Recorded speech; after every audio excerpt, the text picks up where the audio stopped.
Kaboom! Yes, welcome to the channel, guys. Today we've got something a bit different, a beautiful Super Dragon Attack Strategy. So we're going to check out some replays in just a moment. Before we do, let's have a look at the army composition.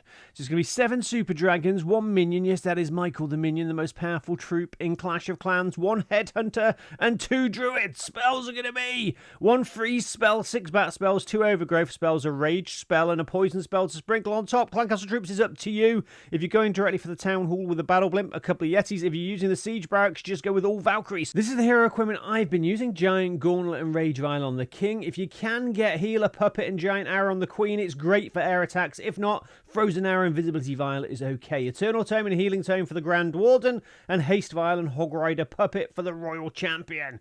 Yes, guys. So yeah, try and use this if you can. If you don't have this hero equipment, just go with what you've got. So on to our first replay. If you do have Giant Arrow and Healer Puppet, the first stage of the attack is sending in your Queen, lining her up with nasty defenses like air sweepers or air defenses, and then using that ability. Then you've got a mini Queen walk on one side of the base. Feel free to send in a Druid to help her out. King on the other side.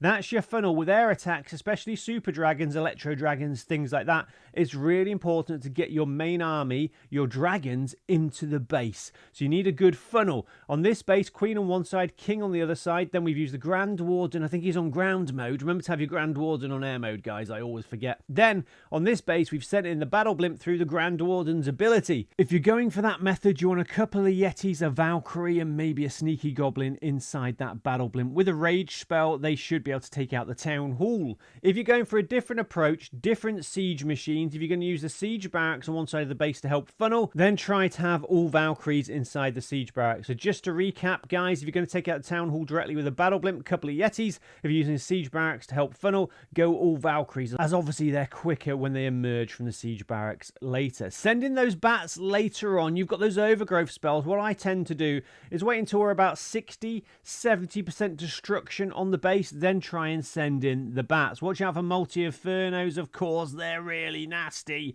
And use those Overgrowth spells wisely. You can use the Overgrowth spells for lots of different uses. You can help funnel your dragons into the base. You can help with the bats. You know, if you've got a nasty compartment, neutralize a nasty compartment as well. That's always a good idea. Or even the Town Hall. If there's a centralized area of the base, use it on the Town Hall. You can go back to it later. I love Super Dragons. They're easy to use. And I do think air attacks at the moment, guys, are the strongest attacks to use. So there's our first replay. 3 stars. Thank you very much. So on to the next replay, and again we're going to use Giant Arrow and Healer Puppet. We're going to try and line up the Queen with the pet house there to send that Giant Arrow through the base. There it goes. Take out a couple of air defenses. So again, guys, if you don't have this, just go for Frozen Arrow and Invisibility Vial, and you'll probably need to use the Siege Barracks to funnel. But yeah, air attacks really powerful at the moment. If I would say to get a piece of hero equipment upgraded for the Queen, absolutely it has to be Healer Puppet and Giant Arrow for air attack. So anyway, same sort of attack again. Funnel there, send in the Super Dragons, Rage spell with the Yetis, take out the Town Hall. That's great. Use a Poison spell on the Clan Castle troops, and we're looking okay now. And at this point, this is where I'm looking at the battlefield and thinking, where are we going to send in the bats? Is it safe to do so? Yeah, we got Multi-Inferno, Scattershot. We've got those Overgrowth spells. So I'm just waiting. Wizard Towers as well. So like I mentioned, guys, air attacks, my favorite at the moment. Root Riders are still great, but I think air attacks are the easiest to use.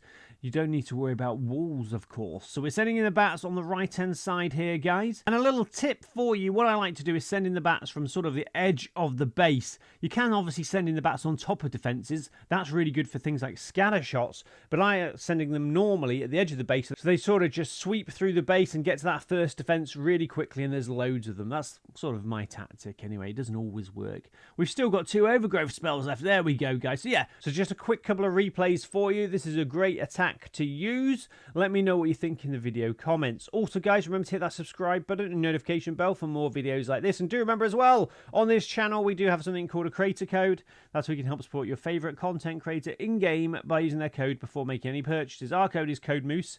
Any support would be amazing, and you do need to renew it once a week. Take care, guys. I'll see you later. Bye.